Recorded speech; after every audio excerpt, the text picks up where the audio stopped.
Muslims and Arabists often inform us that jihad means spiritual struggle.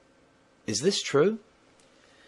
The word jihad in the Arabic language has its root in jahada, which does mean struggle, endeavor, or strive.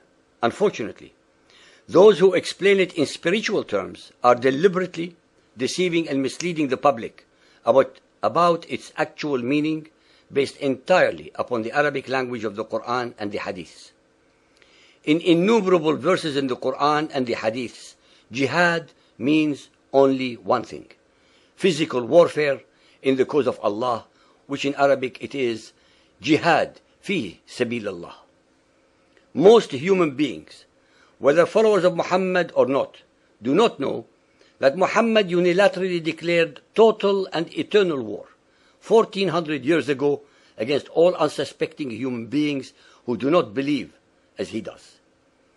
Contrary to all the falsified assertions by politically correct Westerners, and aided and abetted by Mohammedans who have every reason to hide the truth, jihad is not a spiritual struggle for excellence, but a continuous war against all so-called unbelievers until all of humanity is either converted to Mohammedan Islam, is subject to it, or is slaughtered.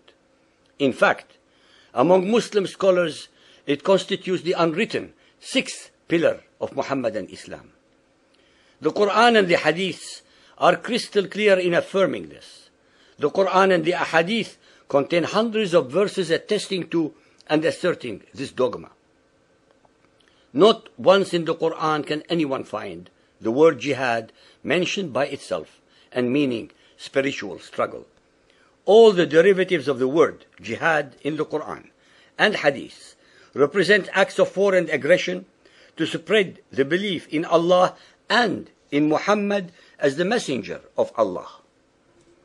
To be able to indoctrinate any human being, to be so prepared as to willingly die for a faith, thus becoming a martyr, shaheed, who would be rewarded with eternal sexual, sensual, and carnal pleasures in the afterlife than in life on earth, should be considered among the most diabolical weapons of war ever conceived. In such a war, very little mercy could be shown to the enemy until it is totally subdued, converted, or exterminated. This ideological weapon has been used throughout Islamic history, both against the infidels as well as against other unbelieving sects of Islam. In all of the Quranic verses, as well as in the Ahadith, jihad is invariably associated with the physical warfare and fighting, and not as a spiritual striving for a higher morality and or discovery of self.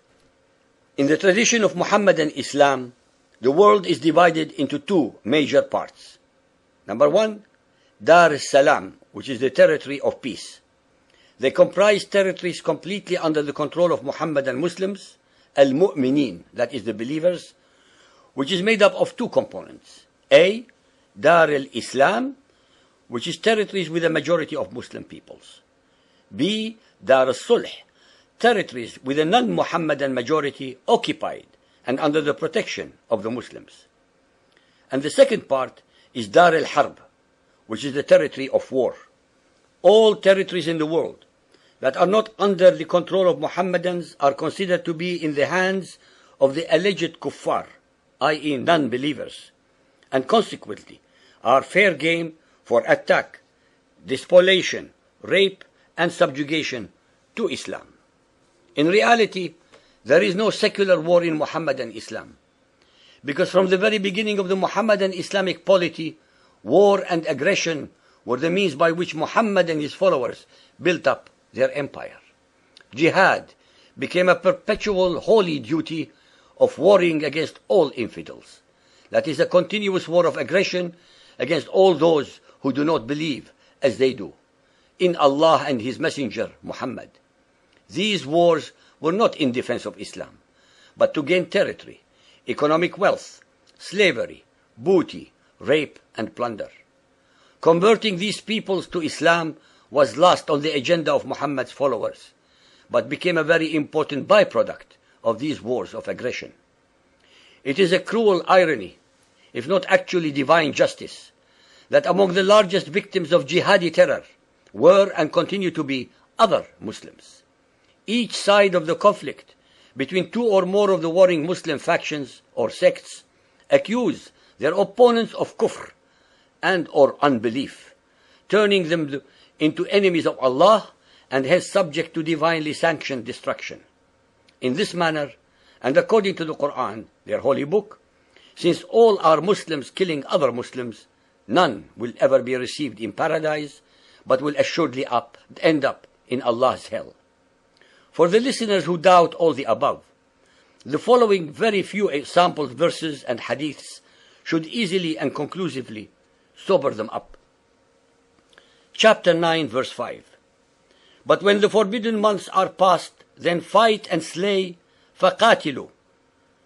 The pagans, wherever you find them, and seize them, beleaguer them, and lie in wait for them in every stratagem of war. Chapter 9, 29. Slaughter, قَاتِلُوا, those who believe not in Allah, nor the last days, nor hold that forbidden which has been forbidden by Allah and His Apostle, nor acknowledge the religion of truth, that is Islam, even if they are of the people of the book, until they pay the jizya with willing submission and feel themselves humiliated. In Sahih al-Bukhari Hadith 4.50, narrated by Anas bin Malik, it says, the Prophet said, a single endeavor of fighting in Allah's cause is better than the world and whatever is in it. Sahih Muslim Hadith 4631 and 4626 by Abu Huraira. It says, I love that I should be killed in Allah's cause, jihad, then I should be brought back to life and be killed again. This was what Muhammad said. Sahih al-Bukhari Hadith 4.73, narrated by Abdullah bin Abi Awfa, says, Allah Apostle said, know that paradise is under the shades of swords. There are hundreds more of similar verses in the Quran and the Hadiths for those who have the appetite for more. We rest our case.